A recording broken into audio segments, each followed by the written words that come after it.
Hello everyone, welcome back to my YouTube channel. आज मैं आप सबके साथ चंद्रगुप्त मौर्य के बारे में डिस्कस करूंगी।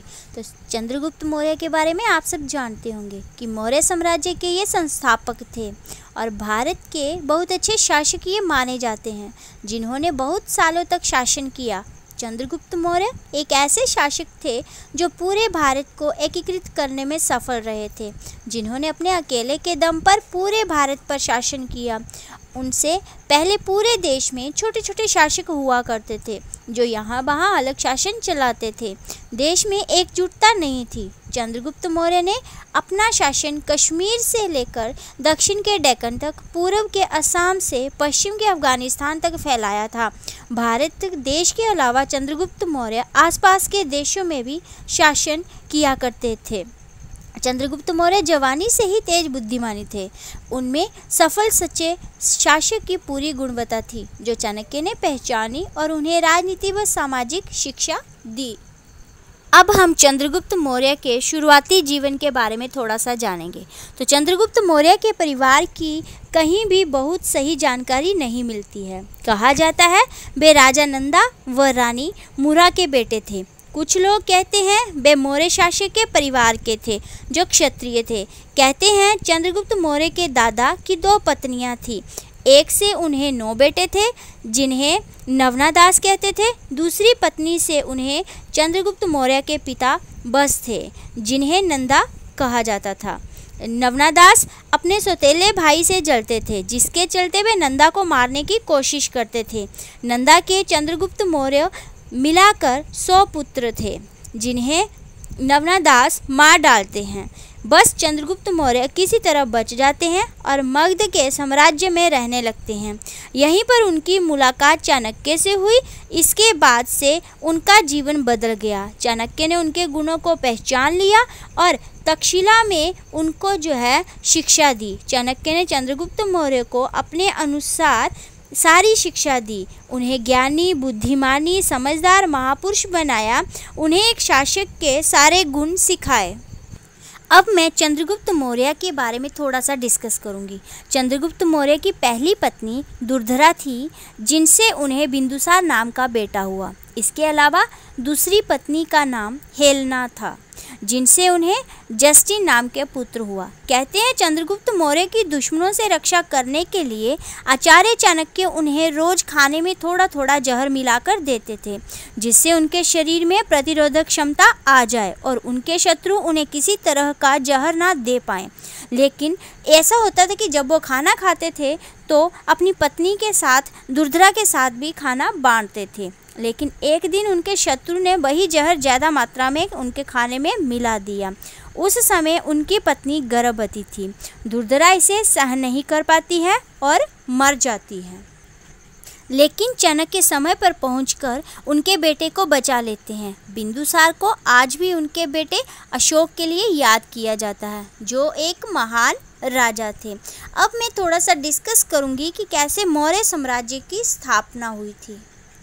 मौर्य साम्राज्य खड़ा होने का पूरा श्रेय चाणक्य को जाता है। चाणक्य ने चंद्रगुप्त मौर्य से वादा किया था कि वे उसे उसका हक दिलाकर रहेंगे, उसे नवदास की राजगद्दी पर बैठाएंगे। चाणक्य जब तक्षशिला में टीचर थे तब अलेक्जेंडर भारत में हमला करने की तैयारी में था।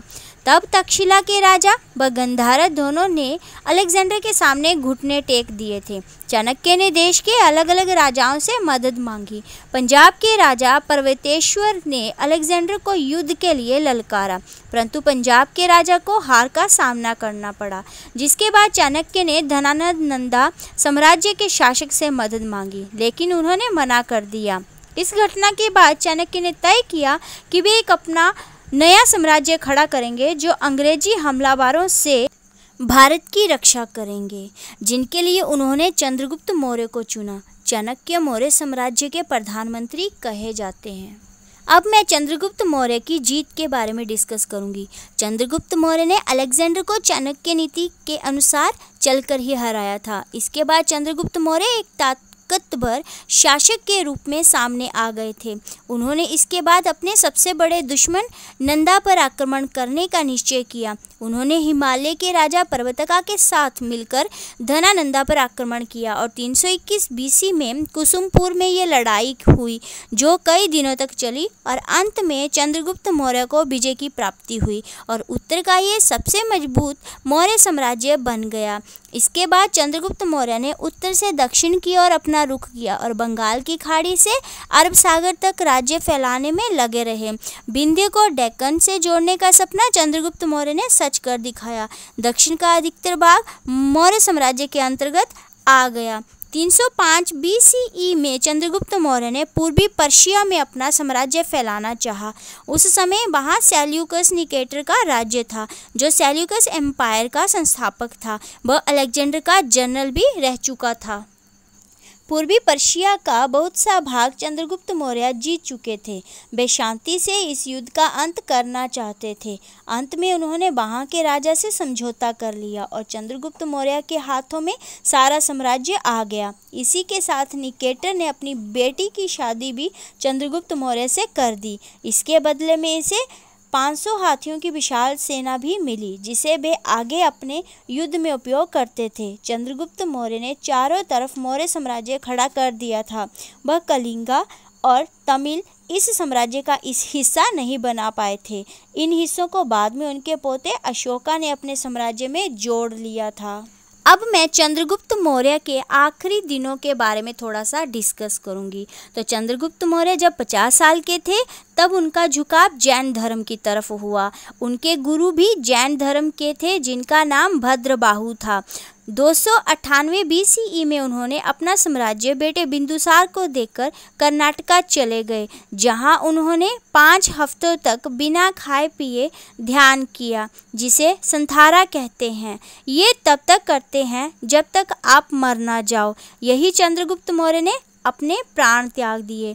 चंद्रगुप्त मौर्य के जाने के बाद उनके बेटे ने साम्राज्य आगे बढ़ाया जिनका साथ चाणक्य ने दिया। चंद्रगुप्त मौर्य व चाणक्य ने मिलकर अपनी सूझबूझ से इतना बड़ा एम्पायर खड़ा किया था। वे कई बार हारे भी लेकिन वे अपनी हार से भी कुछ सीखकर आगे बढ़ते थे। चाणक्य कूटनीति के चलते ही चंद्रगुप्त मौर्य ने इतना बड़ा एम्पायर जो है वो एस्टेब्लिश किया था और उनके पोते अशोका ने एक नए मुकाम तक इसको पहुंचाया था। चंद्रगुप्त मौर्य जैसे महान शासक योद्धा से आज के नौजवान बहुत सी बातें सीखते हैं। ये थी मेरी एक छोटी सी इन्फॉर्मेशन चंद्रगुप्त मौर्य के बारे में।